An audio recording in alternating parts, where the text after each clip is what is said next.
So, thanks for having me. I'm really happy to be here again in Milan, my hometown. So, technical problems. Here we go. So, my name is Maurizio Mangione, but I'm well known as Granze on the internet. And I know every time I talk in English, I pronounce Granze. I don't know why, but people call me Granze abroad because I think it's too hard to pronounce Granze. But anyway, so I'm a Google developer expert. I'm a Microsoft MVP. And several years ago, I founded Milano.js. That is the best JavaScript community in the world, at least. And I work as a developer advocate in DAZN. And when I joined DAZN, I moved to the Netherlands, in Amsterdam. So I'm not in Italy, but I'm based in Amsterdam now. And that's why I decided to write my hello sentence in Dutch. So that's not, my cat that just bumped on my keyboard. That's is an actual language. It's Dutch. So, hallo, my name is Granze. And that's all the Dutch I have for you today. But that's not the topic of my talk. The topic of my talk is performance. Of course, performance is a huge topic, isn't it? So, we will try to restrict the topic to just one side, that is the front end. And we all know that dealing with performance is really, really hard. So the thing is that it's a hard topic. Also, when you're going to prepare your slide. And as you probably know, I'm famous because I'm one of the guys that like to finish the slide like 20 minutes before the talk, like today. And so I started yesterday in the afternoon thinking about this talk. And the thing is, I had a lot of ideas, but where do I start?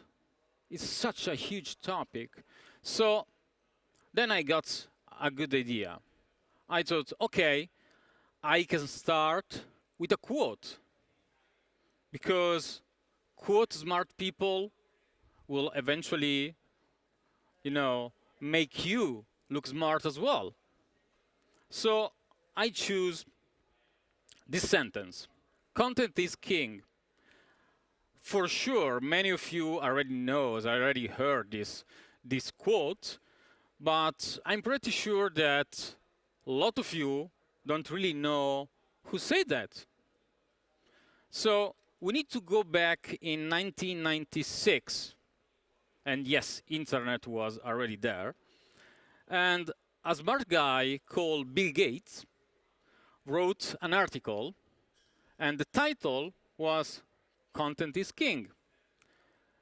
It was not an article about performance, but it was an article about business, because Bill says that content is where much of the real money will be made on the internet. He said this in 1996, and well, he was right. And it was an amazing time, because internet was growing so fast, incredibly fast. So Bill decided to build Internet Explorer, just to slow down the things a little bit, Back in the days, when we were talking about performances, we used this keyword, page bloat. So we are referring to slow websites saying the page bloat, like a pestilence, like something like that. So the page bloat.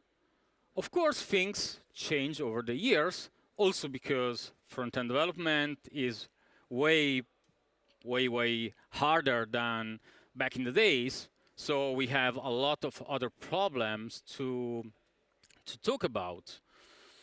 But page bloat is something that we used to forget. So we now, when we talk about performances, we are now using a lot of fancy terms. We used to do bundle splitting, this kind of thing, but we don't look that much on the content that is still relevant. So JS fatigue is something more modern we can use as a keyword if we talk about performances, because it's really complex nowadays. Back in the days, we had just to put some images in a table, of course, and with some CSS, and that's was basically, no? So, but good performance starts before starting codings. This means that in the most of the cases, now we try to fix performance issue, to fix problems. But we can start, before start coding, to tackle the performance problem. And we need to think about our product with performance in mind. This is crucial. This means that this is a collaborative journey. It's not performance. It's not just, a topic for us, for developers. It's a collaborative journey between all your colleagues, people from products, graphic designer, UX designers, and things like that. But I know that in most of the time, you are not the one who choose how to build a product, what to put on the web page, if it's a web app, or how to structure, your website. So most of the time are product people that decide how to build the product, and you just need to adapt. But we need to change this. So I know it's really hard to convince people from product that performance are important. But if you use the right tools, maybe you'll able to do it. And I suggest you, if you don't already know this website, to go there, wpostats.com. These are really, really interesting websites that post a lot of case studies, and you can clearly see how performance affects business metrics. And if you talk with product people and you touch their money, they will start listening. So we need to change our approach, because this is really important. So start a conversation, help them to understand why performance are so important. And sooner or later, they will come to you and ask questions. They will start, to involve you in the discussion. And maybe one day they will come to you and ask, for example, I don't know, should I use a carousel? No, hell no, no, don't use a carousel. Don't waste this opportunity. If one day a product guy, a UX guy will come to you and will ask you, should I use a carousel? Say no, please. This will help you a lot with the performance of the website. Of course, this because content is king. And if you waste your space, your budget, what you have to spend in your website with carousel and stupid thing that doesn't work at all, you're not starting with the right foot. So, but going back to the quotes, I don't only like to quote smart people, but I also like to modify these quotes. Sometimes I ruin them, but just to make them more, fitable to my content. In this case, I change content is king with context is king. And this is why we have a lot of tools, we have a lot of approach to improve performance and to keep track of them. But the thing is that what is working for me maybe is not working for you. or maybe this. So we should always look at the context before going for a technology, for an approach, instead of another one. So, for example, in the zone, we use micro frontends. I'm not going to talk about micro frontends today, but this is a kind of new architecture that not many companies use. So for us, it works. It's really nice. It works, my baby. It doesn't work for you. So also when we try to measure performance, how we do that is different because we have another architecture. So we have a bunch of different single-page applications. So the advantage here is that we have more granularity and we can control better the performance because every chapter, how we used to call it, or domain, is totally independent, it's totally separate from the other one. So for us, it's a bit easier to do that. So I'm not going to talk about how to implement performance check and stuff on micro frontends because this in most of the cases doesn't apply to you. So let's pretend to have a product. So we spent also some money to pay a graphic designer to do a nice logo with easy to remind name. And why we should care about performance? There is a lot of reasons. So first of all, to reduce the bounce rate, because if we are on the internet, it's because we want people to find us, right? So to stay on the website, maybe it's just a blog, so we just want people to come to our website, to read our blog, to leave some feedbacks because this is valuable for us. Or maybe we are selling some products. So of course, if your website is super slow, people will leave and will never buy your products. So that's important. So there are a lot of reasons why performance are important. But we can synthesize this saying for a better UX. So it's all about user experience. Performance are just user experience. And this should not be just the developer goal, but again, a shared goal between all the teams, because performances are important for everyone. But we are developer. So there is another thing that we really care of, and is when someone asks to us, how is your website? Blazing fast. Because if you're not blazing fast, I'm sorry, your product is not good. So you have to put the blazing fast hashtag everywhere. This is the key of success, I tell you. So the cabaret part is over. Let's go in the details. So how we measure performance, because first of all, if you want to find out if our product is performant or not, we need to measure those performance. So first of all, which metrics we are looking for? Which are the metrics we really want to measure? So I split these metrics in different categories. So the first one is quantity-based metrics.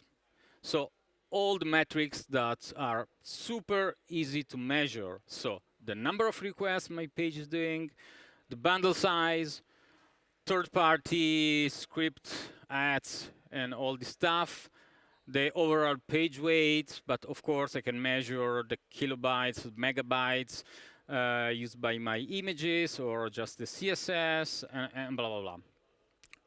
This is really easy to do, but this is actually not telling us something about the user experience. Because if sometimes a website, even though the size is bigger than another, could have a better experience. Because maybe the JavaScript is optimized in a better way, so the execution will be fast, even though the overall page weight is bigger. Then we have time-based metrics. Time-based metrics are really important because these actually are telling us more about the experience. Time-based metrics are based in a particular moment of the user journey. So time to first paint. Time to first paint occurs when a part of the website is just displayed on the page. Time to first meaningful paint, like the word meaningful suggests, is when the content appears. So the actual thing the user is looking for. And then we have other stuff like time to interactive. So this is when your JavaScript is actually activated and it's working on the page. Because I bet it happened to you a lot of time that the website looks like loaded, but it's not. You start clicking around and nothing happens because the JavaScript still is not ready. So time to interactive is also really important. Then we have the rule-based metrics. And these are a sort of aggregation of different metrics. And one of the most famous is, of course, web page tests that we used to use back in the days. The website is still the same from the 90s. So it's cool if you are like a web nostalgia kind of developer. But actually, it's just based on the bunch of best practice put all together. We have Lighthouse. Lighthouse started as a Chrome plugin, like an add-on, and then they integrated directly in the Chrome Dev tool. But then they created also the Lighthouse CLI, so you can also run Lighthouse in your terminal, and this is really cool. Also, Lighthouse helps you with some hints. So how to tackle this problem, how to decrease the time to interactive. So this is really, really nice. So we now know what are the metrics. So where do we start? Improving our website or starting thinking about performance. So this is the checklist I use normally. If the product already exists, so is a situation in which I'm trying to fix a problem, I will run Lighthouse and web page test because just to have an overall idea of the situation. Because sometimes you cannot perceive the performance issue because you use your 4G phone or your cable connection, so you have a really fast connection and you're not perceiving the problems. But the thing is that half of the population have a 3G connection.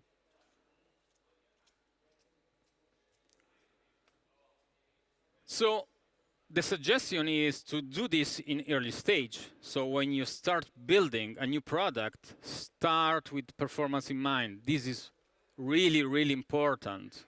Because fixing things after 1 year that product is online, after patch, after patch, after patch, is not that easy.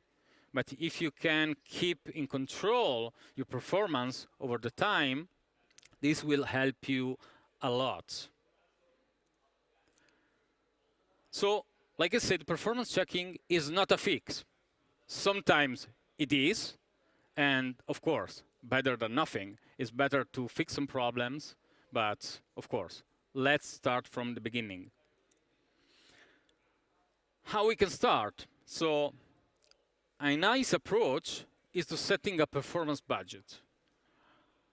Setting a goal that we need to achieve. So A performance budget is like a normal budget, money budget. So the question you have to ask yourself is, how much can I spend? And then you will say, okay, I will set this budget for like 200 euro per week that I can spend in gin tonic. This is a tight budget, for me at least, but you have to do it. You know that spending more than 200 euro in gin tonic per week is not good. So you have to force yourself to do this budget. So there are many ways to do this performance budget. So you can for sure start with Webpack because you're already using it, for sure. In most of the case, you're using Webpack. And this requires really a minimal setup. It's just a couple of lines of configuration in which you set that your goal, and we are talking about the bundle size in this case. And also you can specify if you want Webpack to trigger a warning or an error in case you will, the bundle will be bigger than the one we set. And this is for sure the first step. You can do is like 30 seconds of work, so why not? The output of Webpack will be something like this. So we'd say that your size limit is over your budget, and that's it. So it's really nice and simple, nothing really fancy, but it's a good point to start with. There is another tool that is a small NPM package that is called bundle size CLI. And bundle size CLI has also another feature that will go on it later. And then we have Lighthouse. Like I said, Lighthouse is browser-based because it's already integrated in Chrome. And if you use Chrome, it's a win-win. And it's available on the terminal. And the cool thing is that, first of all, Lighthouse is not just about performance, so the speed of your page, but it's about a lot of other things. So SEO, PWA, and accessibility, that is really, really important. So you can check a lot of stuff with Lighthouse, not just performance. And the cool thing here is that you can pass a simple configuration that is a JSON file to set up your goals, and also which metrics you want to check. So when you start with performance budget, of course, if it's the first time, you don't know where to start, right? So which is a nice number with which should I start? Because I can just say 2 megabytes, 3 megabytes, 4 megabytes. Is that okay? It's too much? I don't know. So Webpack is really nice because it's really easy. But there are tools that will help you with a more fine-tuning performance budget creation. So the first one is the performance budget calculator. So in this website, you just need to input. Of course, this is just a starting point. It's not the tool that will save you, but this is a starting point, and it is really valuable. So what we are doing here is set just 2 parameters. So the first one is I want my site to load in, I don't know, 4 seconds. 4 seconds is okay. And I want to test it on a mobile 3G connection. Because, of course, if you want to check a website on a cable connection, 4 seconds are nothing. But on a mobile 3G, it starts to become more challenging. And the result of our search is this. So actually, we are allowed to spend just 800K. If you think that websites nowadays are at least, I don't know, 2.5 megabytes, but if you want to load your website in 4 seconds on a mobile 3G connection, you can spend this much.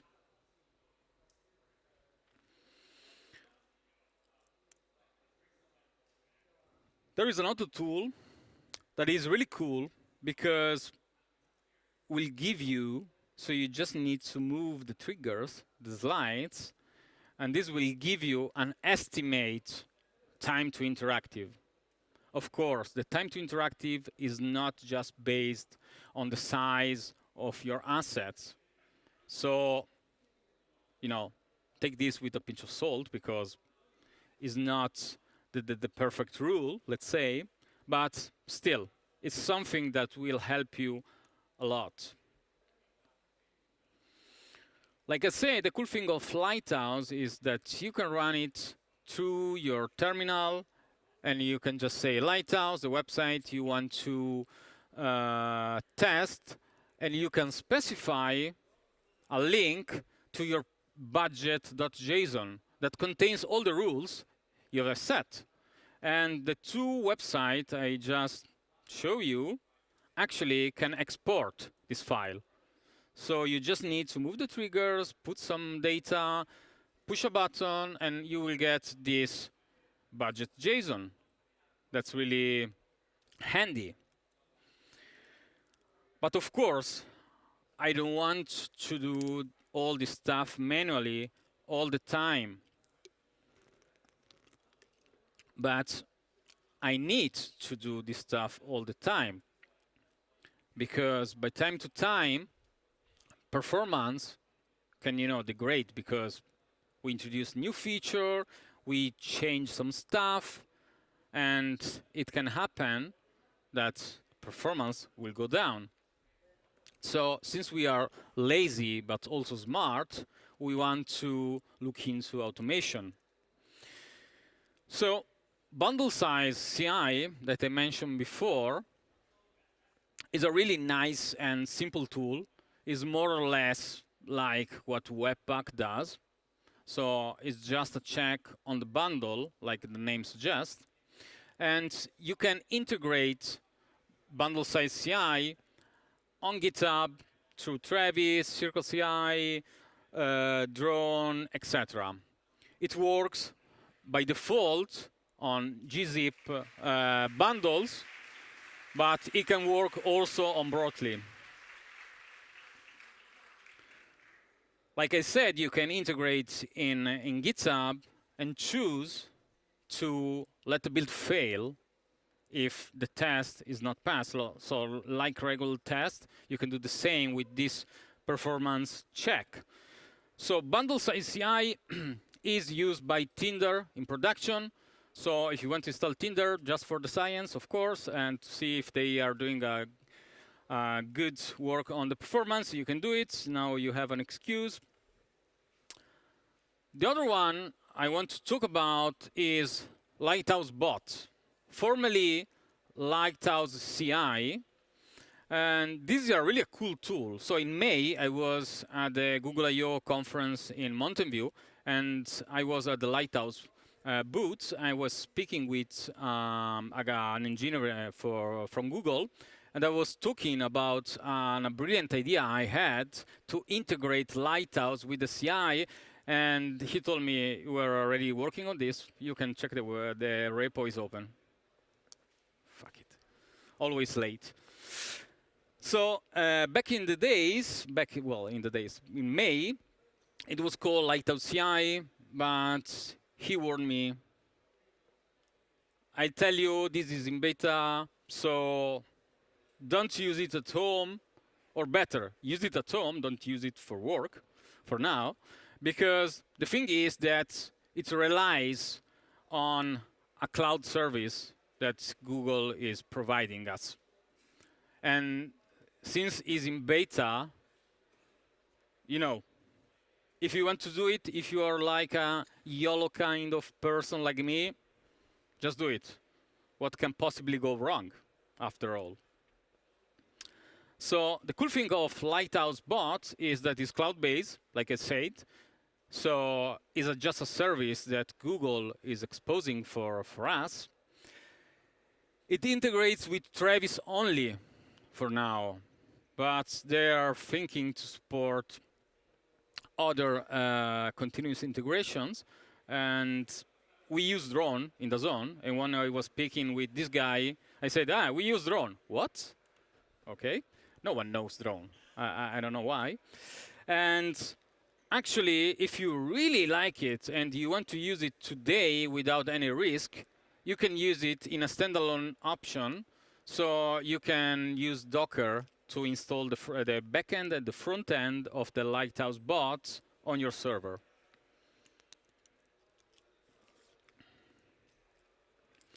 So to do the setup is really easy. So you need to add the Lighthouse bot to your repo through GitHub and request the API key. So for now, to request the API key, you should go to a website and fill out a form.